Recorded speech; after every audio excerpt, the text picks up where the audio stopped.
Legacy media is falling apart, and as it crumbles, a void is opening, a void that we intend to fill. The big legacy news networks currently average just 1.2 million viewers a weeknight, and those numbers are only going to get lower. Legacy media is dying, and the younger generation has moved on. Legacy media panders.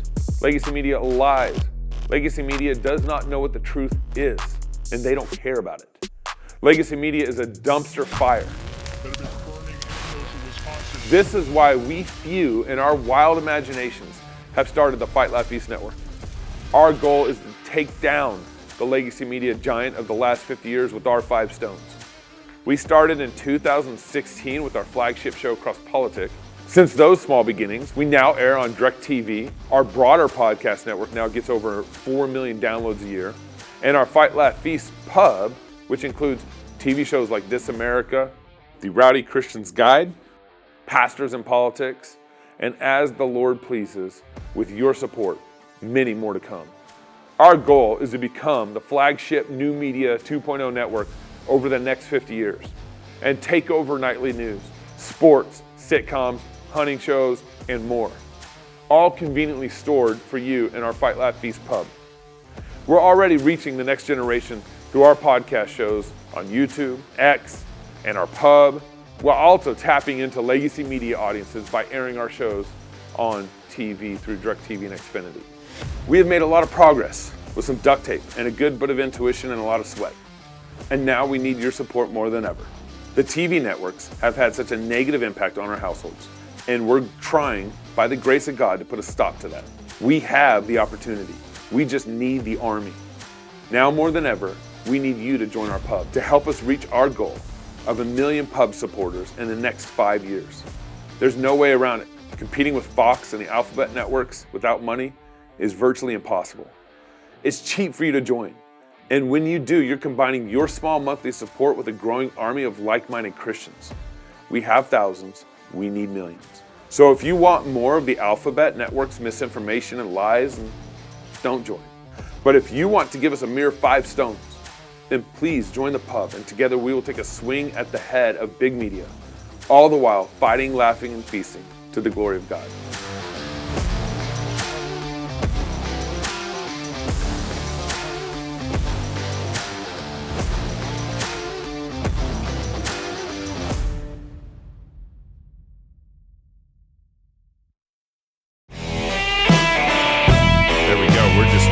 In the studio. Hey, y'all, welcome to Cross Politics on the Fight Laugh Feast Network. It's good to be with you. Of course, Pastor Toby, Chuck Knox, and Waterboy. We're all in the studio, and we're excited that it's 28 days to the election, but you know what's more exciting? I was going to say, that's not the most exciting thing. It's 23 days before the Fight Laugh Feast conference. There you go. That's the countdown. There you go. That's the true 23 countdown. days to change the world. Yes. Yep. At a conference. Yeah, we got all sorts of things planned. I'm excited. Our corporate dinner is just getting filled out.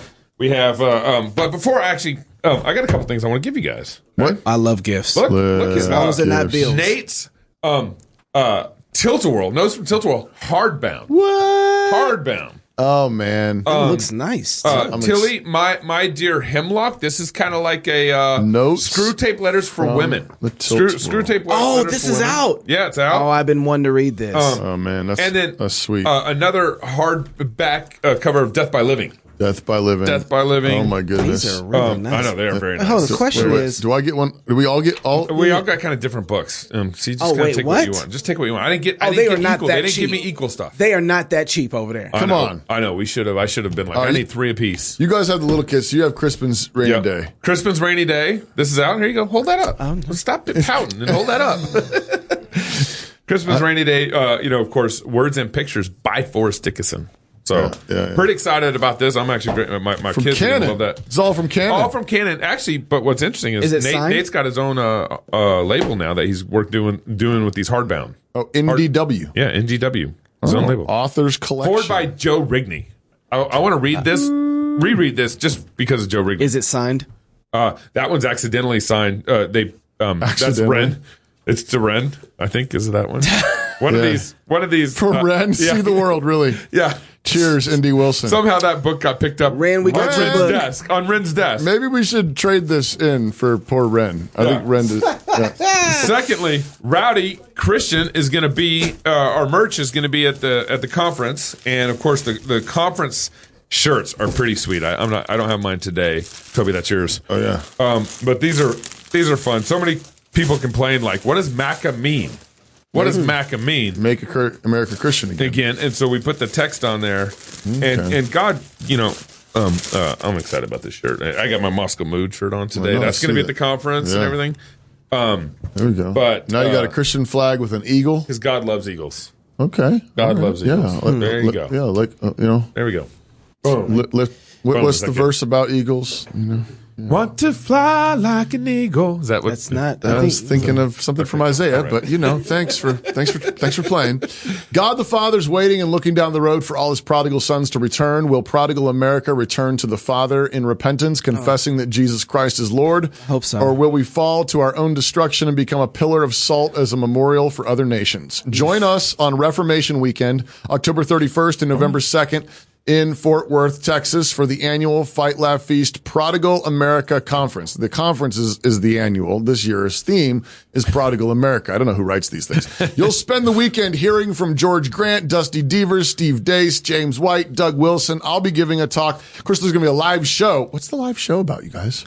It's going to be with Steve Dace and Pastor Wilson, probably on something like Mere Christendom. Okay. With Steve Dace and Doug and Really? Dusty Devers or something. Okay. I don't know. That's just the first thing that popped in my mind. We haven't really. I know. I'm glad. I always like it when we have business meetings like live on the air where it's like, no, that's not what we're doing. No, I'm kidding. We actually don't know. That's my first shot at it from a producer standpoint. Also, of course, we're going to be singing Psalms. Our friend Aaron Snell Yes. is going to be back this year. Back in the hood. Leading singing. We're doing beer and Psalms the first night as usual. We'll sing a bunch of Psalms and hymns. And the after party is going to be a lot of fun too. It's a really cool event center location. Is it going to be campus. epic?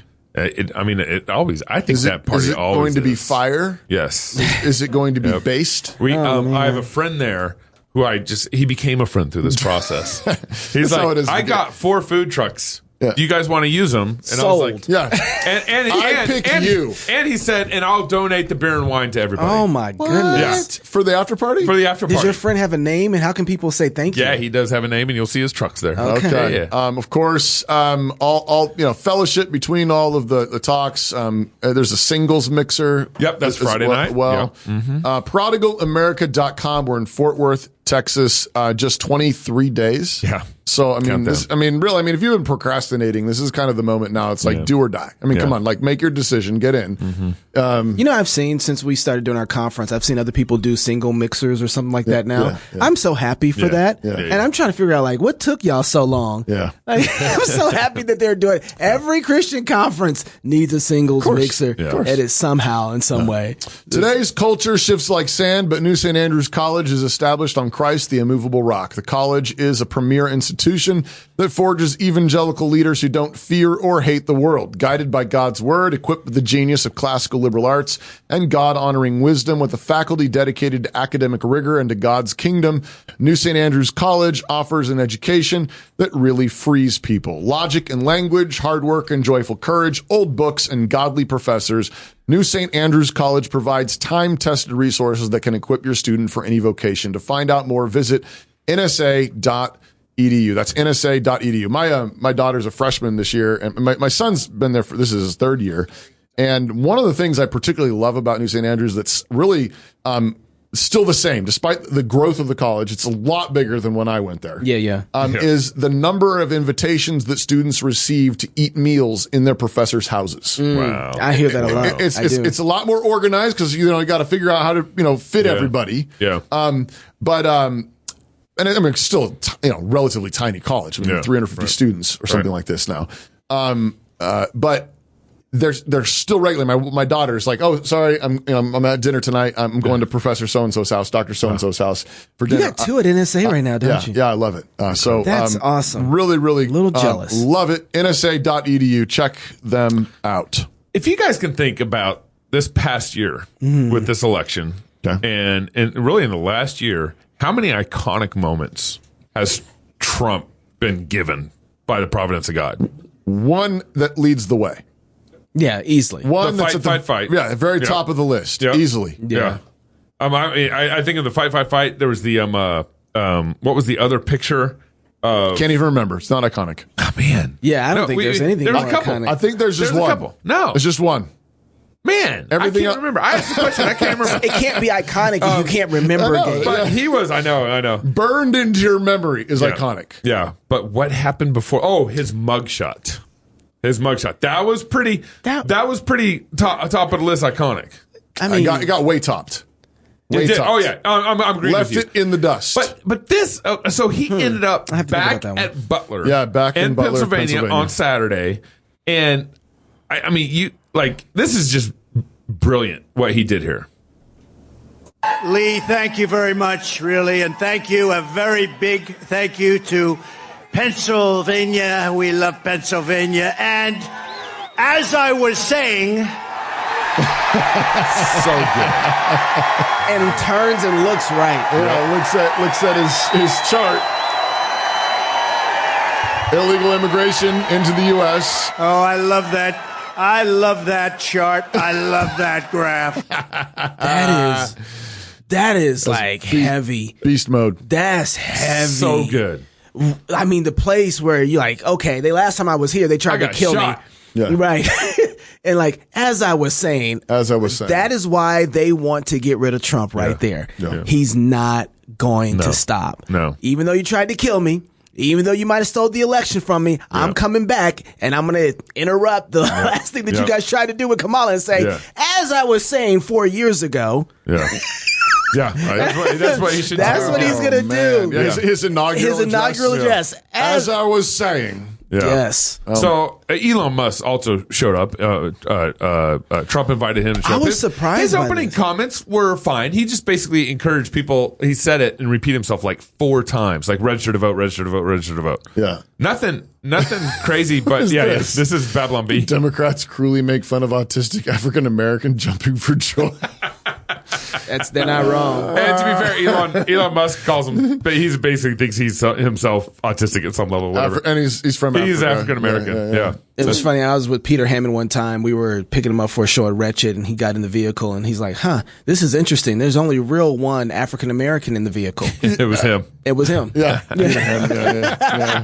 Okay. You got that one. You got that one. Fair enough. But this is also true because look at them on MSNBC talking about Elon Musk. Andrew Ross Sorkin, another person who has decided not to break with Donald Trump at all is Elon Musk. And I will say that Elon Musk is perhaps the world's leading spreader of disinformation, including outright lies about hurricane relief, about illegal immigrants. He says that on MSNBC. We've seen him do that in the last couple of weeks. And then on Saturday, he steps on stage with Donald Trump with one of the less athletic leaps I've ever seen as he bounded his way on stage with Trump. Tell us, and then spoke briefly on the former president's behalf. Tell us about that moment and what sort of he does not have much of a vertical, Mr. Musk. No, but he's got $40 billion. I mean, MSNBC, he's got more than that. Yeah, I mean, to buy X, basically. Yeah, he bought X. But you think about it, MSNBC, I mean, like what, they peddled the Russia misinformation. Oh, man. The Joe Biden laptop wear story. a mask. The Hunter mask and wear a mask. I mean, like, COVID. Get the jab and you'll be healthy and nothing bad will happen. Don't see your grandma before she dies. But it's amazing to watch, like, the irony. All these things align. And so, Trump, go ahead, you want to say something? Yeah, I do. You know, something that was interesting, especially about news shows like this, was the attitude. He hates Elon. And it's not like he just reported like, oh, well, that was an interesting jump, you know? Yeah. No, it was sickening. Not even subtle. It was detestable to him that Elon Musk would not step away from Trump. And so, it's not even subtle. He's seething in his mouth. Like, oh, this guy, look at this. And whatever he can do to try and tear him down personally, which, like, if we learn logic, we know that's not even a good argument to hate somebody, right? Or say that what he's doing is wrong, that he's spreading misinformation because he has a low vertical. Like, that is who Who cares? That doesn't make any sense whatsoever. Tim Walz has a low vertical, and he looks kind of gay. This is a person. But he wasn't jumping on stage with Donald Trump. Give him a moment. No, but this is one of those areas where it's like you guys hate him so much that you can't even look past to report anything factual. And it's because the truth is, there was just a report that came out that cable news right now is TV itself is pretty much done. Yeah. Right. It's on its way out. It's not looking good. YouTube now is about to completely replace the TV. mainstream network. Yes, and absolutely. Television is just it's done. It's pretty much done. Yeah. And YouTube now, we spend in America 60% of the things that we watch come from YouTube of our time. We're spending it on YouTube. Goodness. So it's changing. Which is true. When I Google something and I want to see a video, I go to YouTube. And I think the news is having the same sort of problem in the same way that the regular television is facing with YouTube. I think that the news media is dealing with X, which is why they hate him so much. Mm-hmm. We are getting our most immediate, even though it might not be completely fact checked, we are going to X to figure out what's going on, where the news is coming from. And not just that, but Elon Musk has lifted up journalists like Tucker and other people who have been kicked off of the mainstream media news and outside of the New York Times, other places, and said, here goes the guys to listen to. Right. So this is a personal attack against guys like him in mainstream media because their time is limited too. They have a beef with Musk. It's personal. It's not just like, it is personal. It's ugly. But this is because they abandoned the truth. Yes. They abandoned truth. It's all about power plays. It's all about rhetoric. Yes. It's about them controlling the narrative. Yeah. I mean, they abandoned the center. Yeah. I mean, when your job is to tell the truth, report the news, tell us what is actually happening, they have completely shot their credibility, completely, top to bottom. And so that's why they lost. It obviously technology matters, but I would say that really is the central thing. The central thing is you abandoned the truth. You had one job. Your job was to tell the truth, not try to control the narrative, not try to control the story, but to actually report the truth. If one of those networks decided, you know what, never mind. Yeah. We want to just tell what happens. That's right. They would become competitive. Oh, I think they would win. They would become competitive. Absolutely. They would. Right. Yeah. But they refused to repent. Yeah. They refused to say we were wrong. This is we've been spinning the truth. We've been talking about misinformation. But this is facts. Like if they would just stop and say, one of them just said, no, never mind. If NBC, ABC, CBS said, never mind. We're not going to do this. We're going to tell the truth. You remember that Sting video just came out recently, like one of those Veritas Project videos about MSNBC? Did you guys see that one? It was MSNBC. I mean, I don't know if I need a sting on them to know that they're not. But they're basically just saying, oh, yeah, we're trying to do everything we can to get help Kamala win. Oh, I did see that. Yeah. One of those guys again. I was thinking some pastor, when you're losing the battle that bad, to the point that you just flat out don't care anymore. You don't have an argument to make. You're not going to change your position to tell the truth. The only thing you can do now to gather your audience is to make them hate the other person. Yeah. Right? Like it's not because, you should just hate this guy. Right. He's rich and he doesn't have a vertical. Yeah. Don't you hate that about him? No, that's true. And it's a phenomenon that Pastor Doug Wilson has pointed out over the years that he calls the fellowship of the grievance. And this happens on many, many levels. It happens. Well, that's a Marxist culture, isn't it? Inside the church. But it happens inside the church. I mean, you can have a big church, happy church, and one family, one couple, one lady gets disgruntled. Yeah. And then she gathers a little posse around that. I give you 1 week. Yeah. And she will find the other disgruntled person in the church. There might only be one other disgruntled person in the church, but suddenly they have a lot in common. Yeah. And frequently, ironically, and it's hilarious and bizarre and sad, frequently they don't have much in common. No, not really. But suddenly they want to, they need to, and there's this magnetism and it's grievance, hustling. And frequently, again, in Christian circles, it's under the guise of, I have concerns. Yeah. I have a prayer request. I have deep concerns, and what that is though is it's fellowshipping over grievances, and criticism and a critical spirit and discontent. Yeah. So I have to ask a question because this is interesting. So right now, part of what's made up of the conservative right is, you made me think about the populist movement that we're all in right now. And that's kind of driving it. The thing that makes people, they're disgruntled. And so they find other people who they don't necessarily agree with, but we can be disgruntled about this together, right? Yeah. And then they create a movement to remove whatever the authority is that's giving them all disgruntled, right? Well, in one sense or another. I like how you're saying disgruntled. Yeah, that's what is it? Disgruntled? What is it? Disgruntled. Disgruntled? Yeah, with an L. I don't like that one. But I wasn't going to say anything. I kind of like your version. I think we should just keep going with it. Don't stop. But the thing is though, right now the conservative movement, or should I say the Republican movement, is almost like that in one sense too, because we have a mixture of people who I know we don't agree with on a lot of things. There's a lot of gays for Trump. I know we don't agree on nothing, right? You got people who like RFK. He's not my guy. And so we got a lot of atheists in there. Yeah, and somehow we're all disgruntled together. But there's going to be a point where you're going to have to deal with how you guys. So this whole populist idea is just a part of our culture now, because the way that we do things is like we're all mad about this. Now we don't know what we're going to build yet. We just know we don't want that. And this is why Christians, I think, to function in a public society, in a society of all kinds of mixtures of people with convictions and different religions and so on, you have to understand the category of co-belligerents. Yes. And co-belligerents are people that have a common enemy. The famous example of this is the United States and the Soviet Union, World War II. The Soviet Union was at odds with Germany for very, very different reasons. Yeah. But we had a common enemy. And so for a time, there was something we could work together on because we had that common enemy.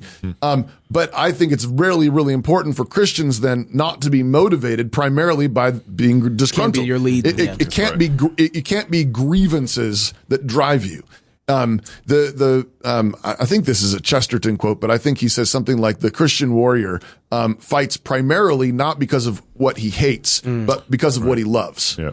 What you need to be driven by. Now, there's a godly kind of hatred. There's a perfect kind of hatred that Christians can cultivate. But I think we have to be very, very careful that because we can be easily deceived into thinking that our godly hate is really godly when it's actually it's a seething demonic spirit. Just because it's bad doesn't mean you're hating it in the right way. That's a good point. And I think what you want to be doing is primarily cultivating the love of what is good. You love your family. You love your wife. You love your kids. You love your husband. You love your people. Yeah. You love your work. You love your country. You love your city. You love your culture. You love those things that God has given you. You love those gifts of God. And because you love them, you want to defend them against those who are attacking them. And so there is a righteous kind of hatred, but we also have to remember that the wrath of man does not work the righteousness of God. That's right. I love that verse. I think I can't remember where I got this, but I think it's somewhat based on the idea. This is one of the things I hate the most. I think we brought this up. Speaking of hatred, the most about the Lord of the Rings movies. I brought this up at Grace Agenda. I was on the stage and I got made fun of, I think Pastor Wilson, for actually watching the movies. I was like, this is one of the things I hate about the movies. And he says, you actually watched them or something like that. That's your fault. Yeah, I know. But the second one, the Two Towers with the Ents is just an absolute travesty. They completely destroyed the glory and the nobility of the Ents. Yeah, these tree creatures. Yeah. Because in the actual book, they are slow in certain respects. Yeah. They're careful and they're wise. They're these ancient creatures that are very, very careful to make a decision. But they come to a decision and they say, this is wicked what is being done. And they march to war. Yeah. And it is terrible. Yeah. Their godly, righteous indignation is this terrible thing. And they go and they destroy Saruman and the tower at Orthanc. Yeah. But in the movie, the hobbits have to trick them. Yeah. They're kind of bumbling idiots. They're bumbling old dotards. Like it's a terrible thing. Peter Jackson should be absolutely ashamed of himself. Yeah. But it's a symptom of our culture that doesn't understand the wisdom of old age, that is careful and patient. Yeah, that's right. But you should think of righteous wrath, righteous anger, as the kind of thing that you have to think about. So if you just get mad, that's your flesh. Yeah. 99% of the time, that's your flesh. But if you think to yourself, I might need to get mad about this. Yeah. Right. Yeah, Now you're thinking about That's a very different. It's a very different thing. You're like, I might need to be angry. Yeah.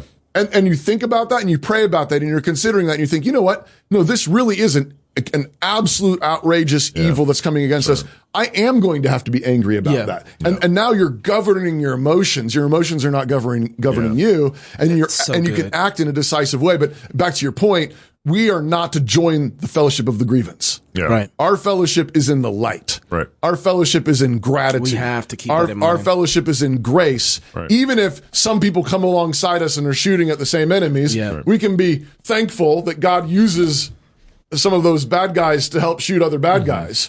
But we're not in fellowship with them. Co-belligerents, yes, but our fellowship is in Christ. Our fellowship is in grace. That's a good distinction. And joy. Yeah. That's really good, Toby. We just took your whole show away. I know. I'm like, how do I get to the next clip? I don't even want to talk about it. I don't even want to talk about the election anymore. I don't even know. What's funny, to your point there, it's like these people are tearing into Elon Musk, but what Elon Musk is for is something that's good. He's for free speech. That's why Elon Musk is not supporting Trump because that was his first pick. Right. Elon Musk was, I don't even think he wants to be out here doing this, to be honest with you. I don't think he wants to keep X. Yeah, that's exactly right. And here's him on Tucker talking about that. If she wins, how can they let X continue in its current form, in its current role in American society? They won't. They will try to shut it down by any means possible. Yeah. What do you mean by any means possible? With law, either via. They'll try to pass laws. They'll try to prosecute the company, prosecute me. The amount of lawfare that we've seen taking place is outrageous. Yeah. I have many examples, but like the Department of Justice, for example, launched a huge lawsuit against SpaceX for failing to hire asylum seekers. Come on. Yeah, asylum seekers? Not asylum, those who've been granted asylum seekers. Now there's also a law called the International Traffic and Arms Regulations that because SpaceX develops advanced missile technology that can be used in nuclear ICBMs, that we have to be very careful with who we hire. We can only hire someone if they're a permanent resident or a citizen. That's what the ITAR law says. Wow. Then there's another law that says that you cannot discriminate against asylum seekers. So we're damned if you do, damned if you don't. Yeah. Wow. That's where they want DOJ did a massive lawsuit against SpaceX for failing to hire asylum seekers, even though it is illegal for us to hire asylum seekers under ITAR law. Yeah. This is an actual thing that's going on.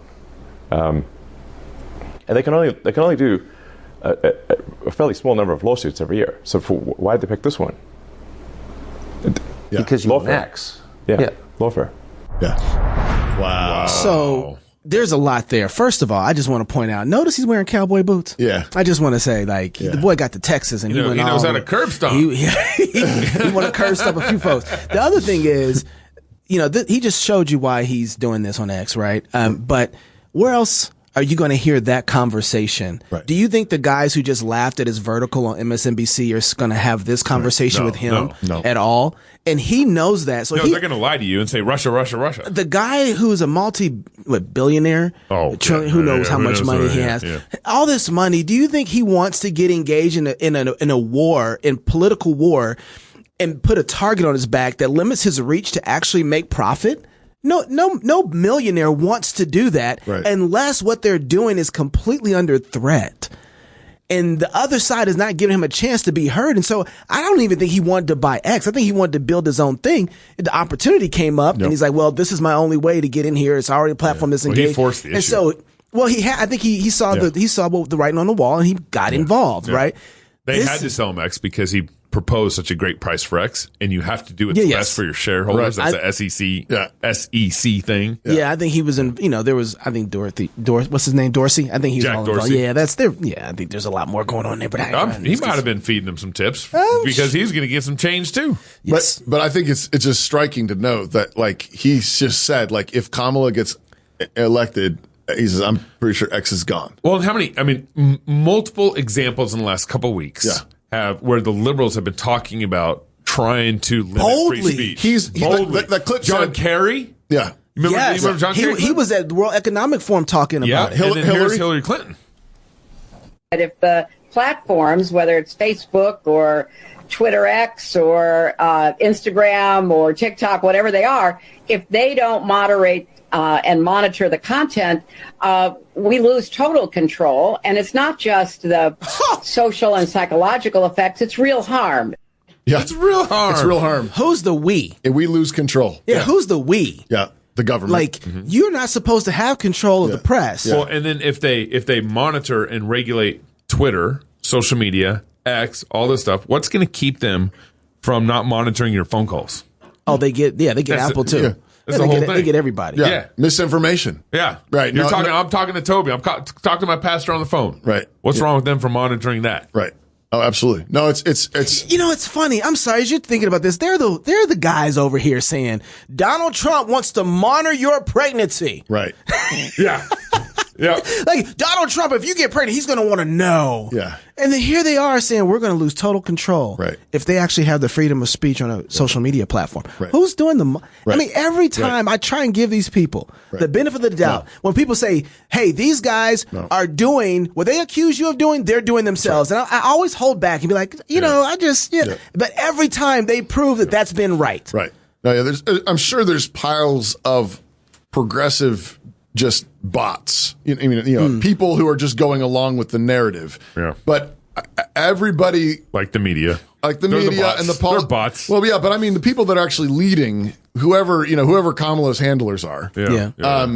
Those people know what they're doing, and they absolutely are trying to do the very things that they're accusing Trump and others of. Yeah. If he gets in, he'll do lawfare. Because you know what they're doing in the progressive states. We already have evidence of this. What they're doing is they're shutting down the pregnancy centers. Yes. Mm-hmm. They're using lawfare to discriminate against them. They're taking away parental rights. Yeah, that's right. California. When you have, and it didn't happen in Minnesota too. I think Tim Walz did something too. Where making it illegal to even vote. If you have an ID, they said it's illegal if you require ID to vote in California. That's California. You don't need ID to vote. But I'm back to your point. Like them monitoring and controlling everything. Like if a conscientious Christian family says, I'm teaching my kids that boys are boys and girls are girls and life begins at conception and marriage is one man and one woman and nothing else. Yeah.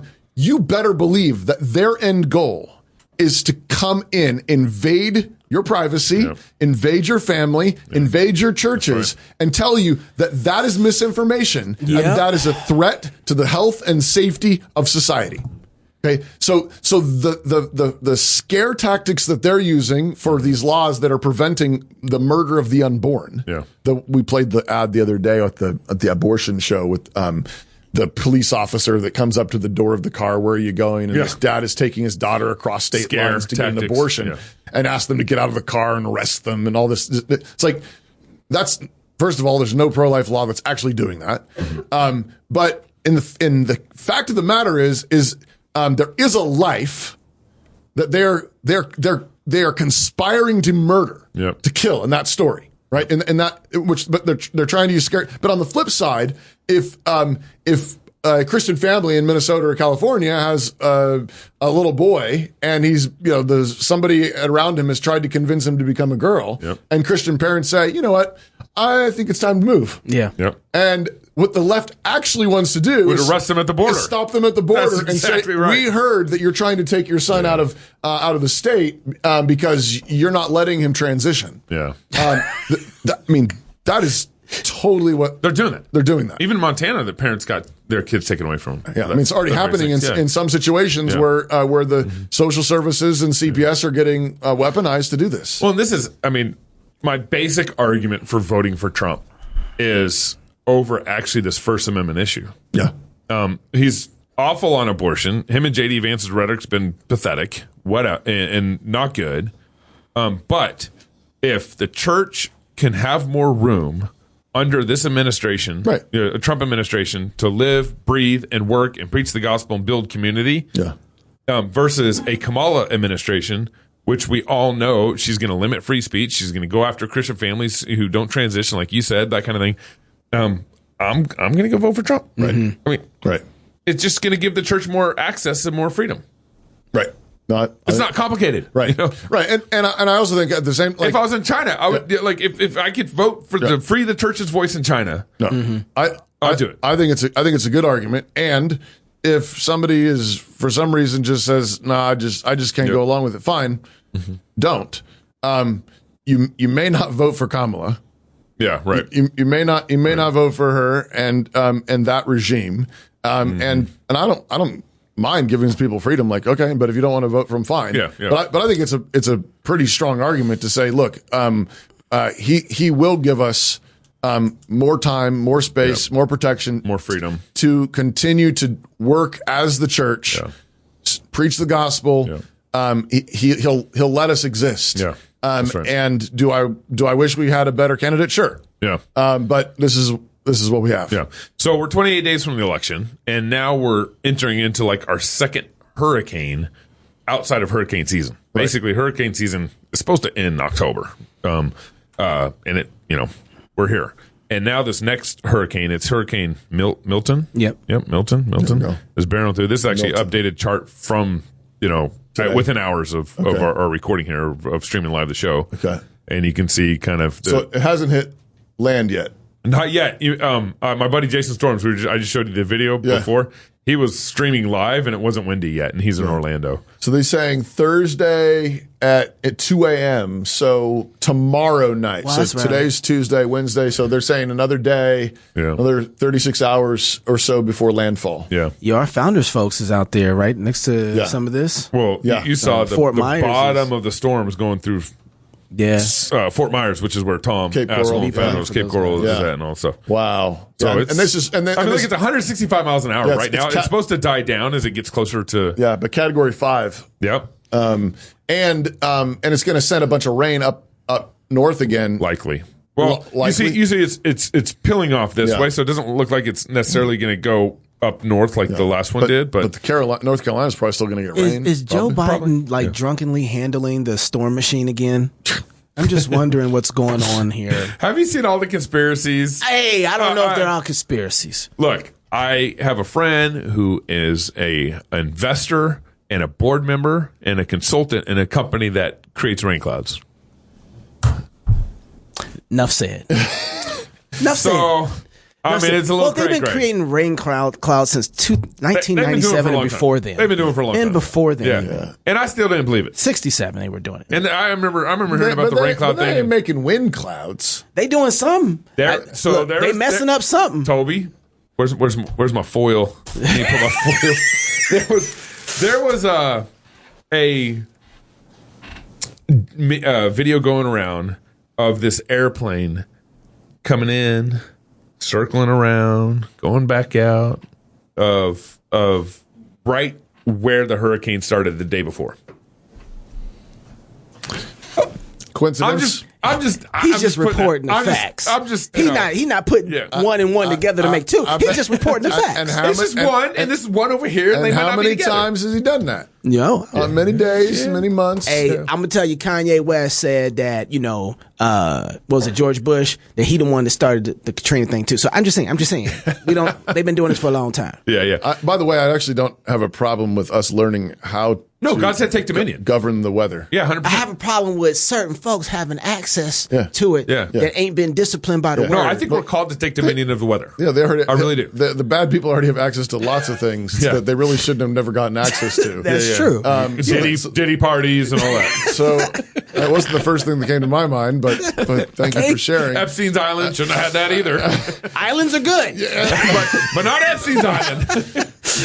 Internet is good. Internet is used for evil. But I believe the weather is part of the. I think that's part of God's point in his speeches to Job. Of course. When Job says, "I want to understand what you're doing in the world and what you're doing with my life," and God says, "All right, well, you got to understand." We think like, well, so I need to know some physics, and God says, "Yeah." You're going to need to know how the weather works. Yeah. You're going to need to know how, the birthing habits of mountain goats. You're going to need to know about horses. You're going to need to know about Leviathan. You're going to need to know about Behemoth. You're going to need to know about can you tame all the stars? And do you know the bottom of the sea? Mm-hmm. Yep. Now, But that's actually part of taking dominion. Absolutely. And so God's not just giving Job this like cosmic smackdown, you idiot, you don't know anything. Yeah. I think he's actually saying, come on, put on your big boy pants. Yeah. Let's go. Yeah. Let's go ride some Pleiades. Let's ride the horses. Let's learn about the animals. Let's learn about the weather. Let's learn about those things. And Job realized, okay. I realize I got a lot of work to do. And so he humbles himself and says, okay, you're God, I'm not. But I think it's absolutely an invitation to learn how to rule the weather. Yeah. This is part of how I think God is over time going to give us the ability to protect it. This is going to protect people from these kind of storms. So Kamala's already weaponizing, or politicizing this Hurricane Milton. There's a big political fight over what happened in North Carolina. All that stuff still happening. FEMA barely shows up. All that stuff. Well, here she is on The View, I think yesterday, talking about. Oh, no. It's difficult, but go. The View. Let's talk about something you would do different from Donald Trump. Right now, there is a monster storm barreling towards my state of Florida, a place that's still reeling from Hurricane Helene. Trump is lying, claiming that the Biden administration is intentionally withholding aid from the areas where Republicans live and that FEMA funds are being redirected to migrants. Ironically, that is something he did in 2019. What do you think the effect of these lies are, and why is he doing this? Well, it's profound, and it is the height of irresponsibility and, frankly, callousness. Yeah. So lives are literally at stake right now. I traveled to Georgia and to North Carolina after Hurricane Helene. She's so hard to listen to. In Georgia, I met a woman who, just days earlier, her husband was killed in their home by a fallen tree. Yeah. Days later, I met with her and her daughter. You can imagine the pain, the shock that they are still in about what they experienced, what they witnessed. Yeah. I mean, we're talking about real human beings and their lives. What was the question? And them losing everything. Everything. This woman lost her husband. Her child lost her father. Mm-hmm. People are losing their home with no hope of ever being able to reconstruct or return. Yeah. Yeah. And the idea that somebody would be playing political games for the sake of himself, but this is so consistent about Donald Trump. Mm-hmm. He puts himself before the needs of others. I fear that he really lacks empathy on a very basic level to care about the suffering of other people and then understand the role of a leader is not to beat people down, it's to lift people up. Absolutely. Especially in a time of crisis. Oh my goodness. She didn't answer the question. No. And then politicizes it. You know, Donald Trump's only about himself, selfish Trump. I don't think she's been on the ground in North Carolina like Trump has. But this is the kind of the progressive gospel. It is, if you would just empathize, which is all she did. Yeah. Sad story. She just empathized. Yeah. But didn't, she, you know, other Get than Joe Rigney's book. Other than, what is it? Emotional Leadership. sabotage. Yep. Leadership and emotional sabotage. Buy it. Canonpress.com. But she just empathized. And didn't answer the question, are you helping them? Right. Are you? I visited them. You know, can you imagine the pain, the suffering, but the progressive frequently thinks that because you've empathized, you've done something good. Yeah, right. You've helped them. Yeah. But why is it the money from FEMA able to cover the expenses right now? Right. Ask them. Ask her again. Now, from FEMA's website. Yeah, they tell you what from $640 million. That's that went up to illegals, right? Yeah.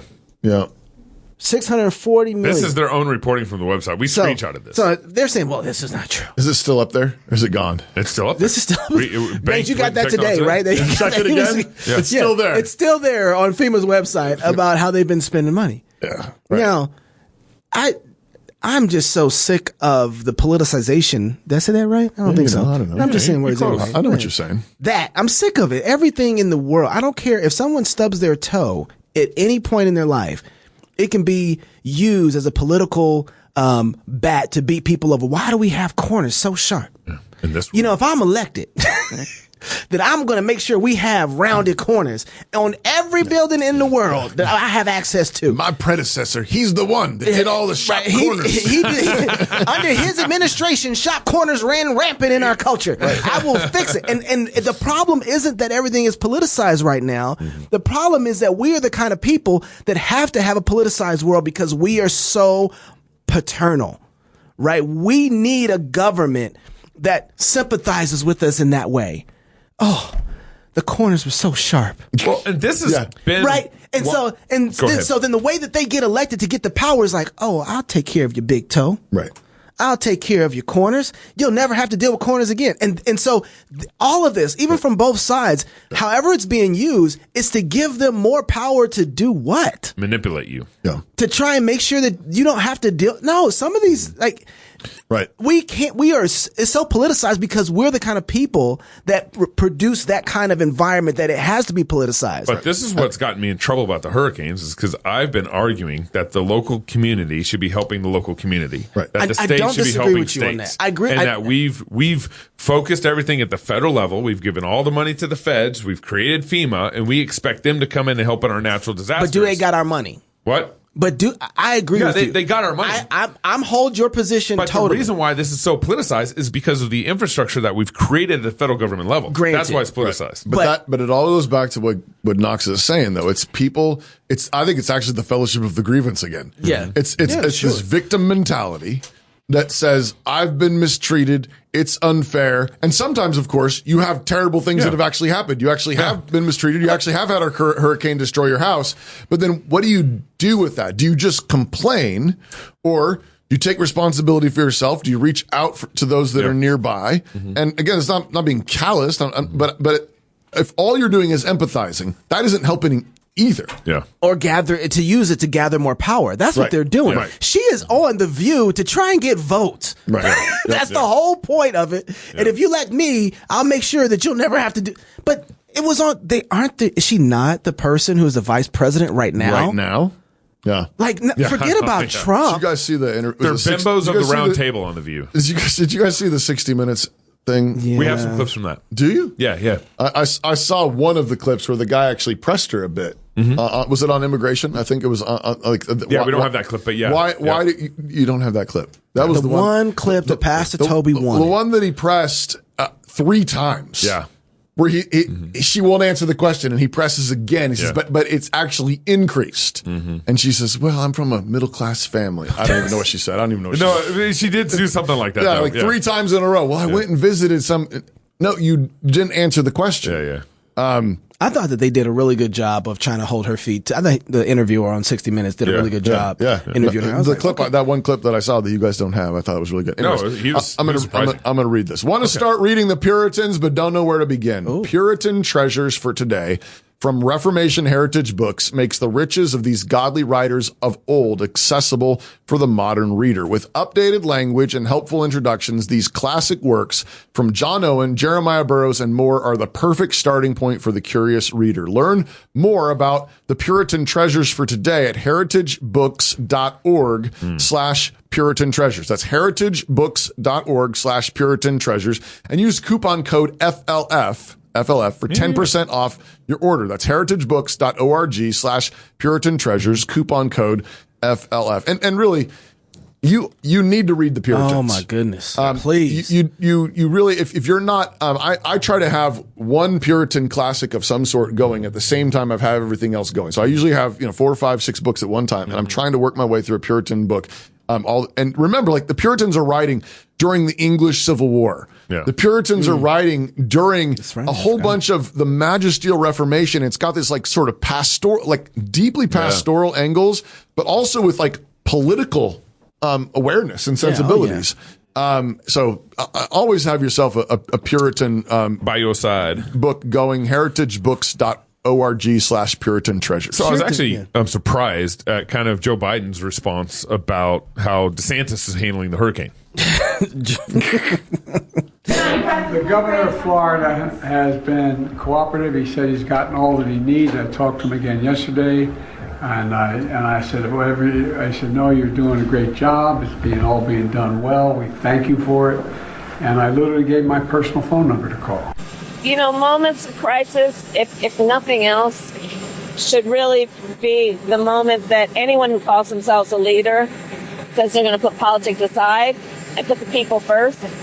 People are in desperate need of support right now, and playing political games with this moment in these crisis situations, these are the height of emergency situations, it's just utterly irresponsible, and it is selfish, and it is about political gamesmanship instead of doing the job that you took an oath to do, which is to put the people first. And so for Kamala Harris to try to say that my sole focus on the people of Florida is somehow selfish is delusional. She has no role in this. In fact, she's been vice president for 3.5 years. I've dealt with a number of storms under this administration. She has never contributed anything to any of these efforts. And so what I think is selfish is her trying to blunder into this.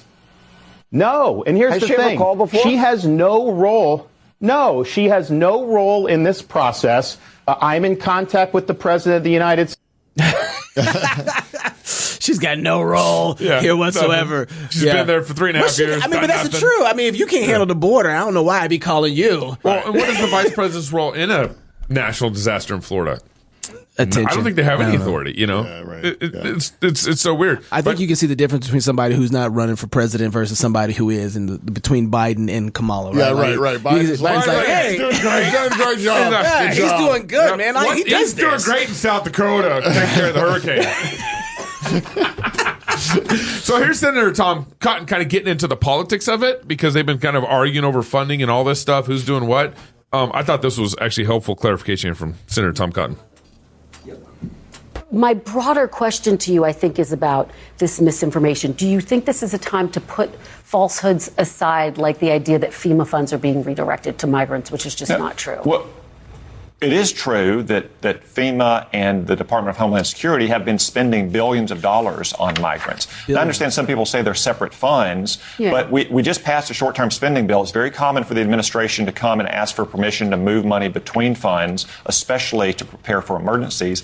And second, I would note that this administration seems to have no problem finding money when they want to spend it on their priorities. When they need hundreds of billions of dollars to pay off student loans for graduate students in gender studies programs, they somehow find it. When it's trying to get helicopters to deliver food and water and cellular service and life-saving medicine into these mountain valleys, they somehow can't seem to find the money. You can't make this up.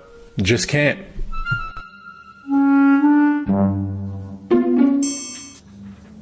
You know, this is why, like, again, I agree. Gabe, my position is where yours is, but doggone it, they got the money. They got our money.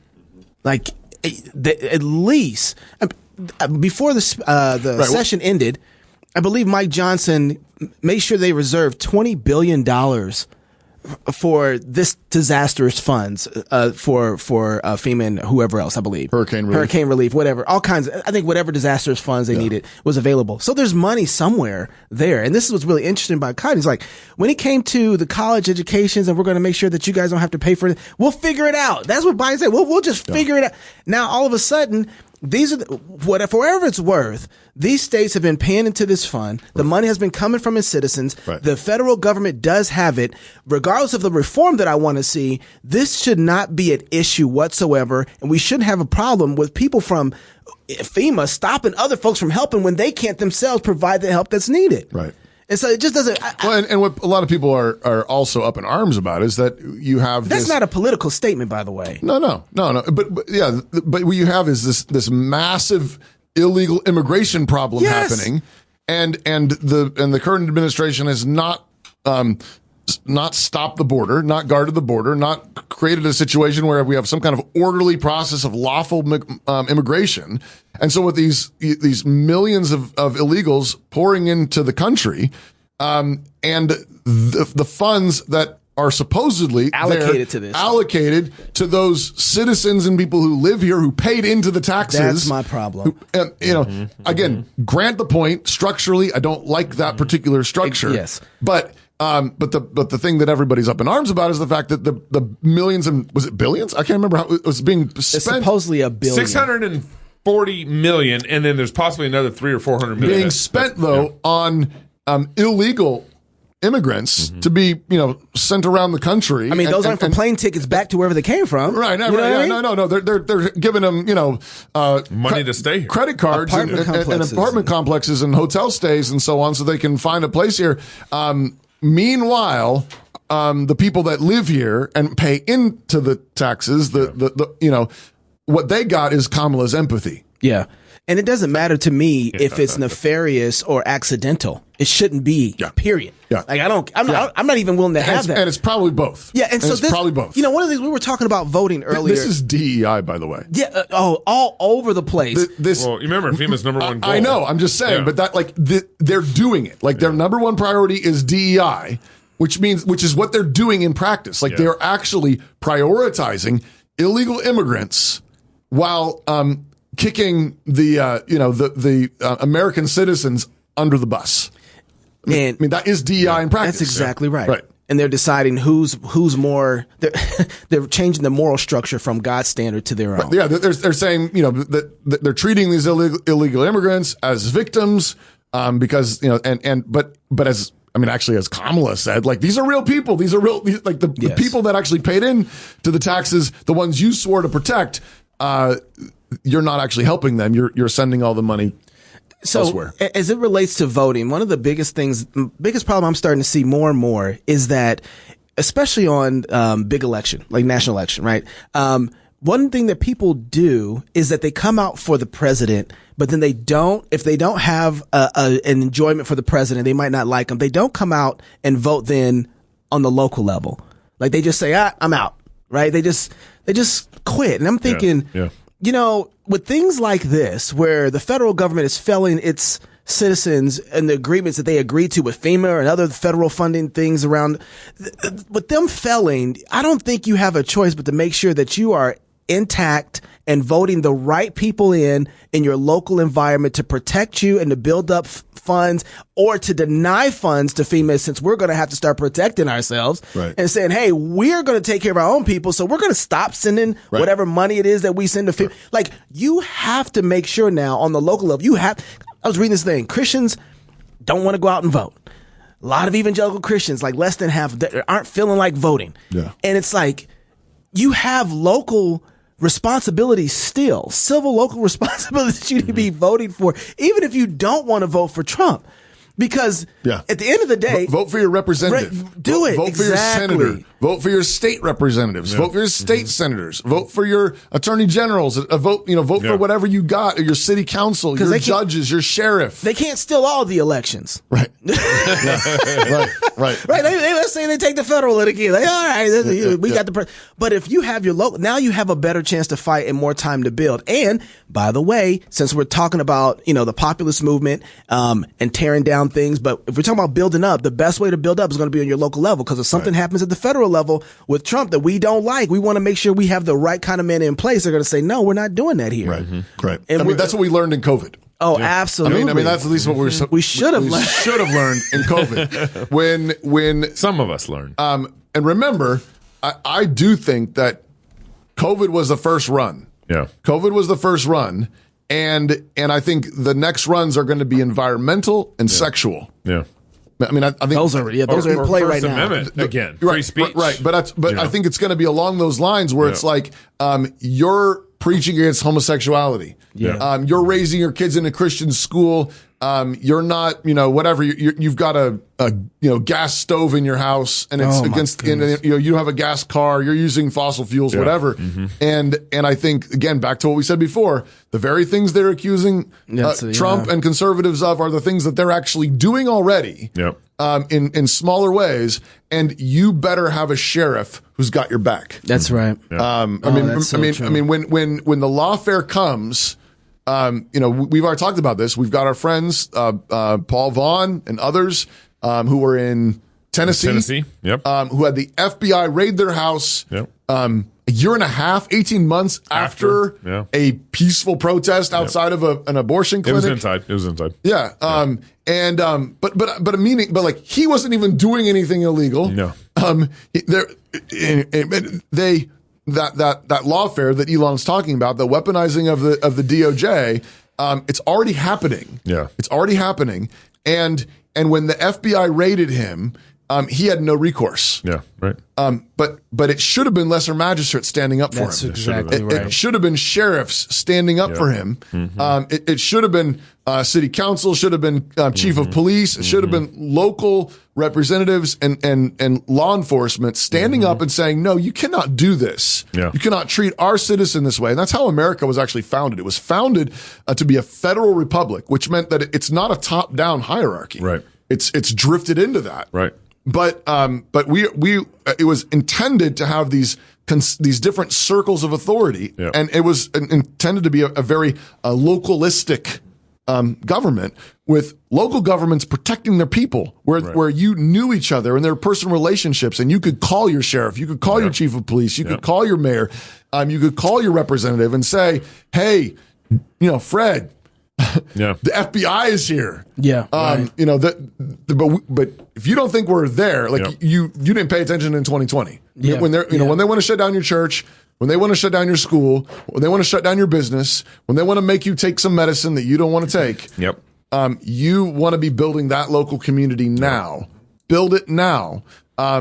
And build something good. Build something that everybody, don't build a fellowship of the grievance. No, that's right. Build a fellowship of creativity, a fellowship of freedom, a fellowship of worship. Build that together, and then that'll be something that you together will want to protect. Yeah. And so what you're fighting then is fighting for what you love. Yep. And you're being driven by that love.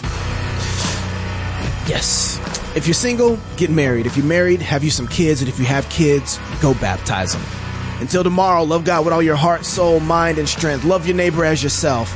Go fight, laugh, and feast. This is Cross Politics.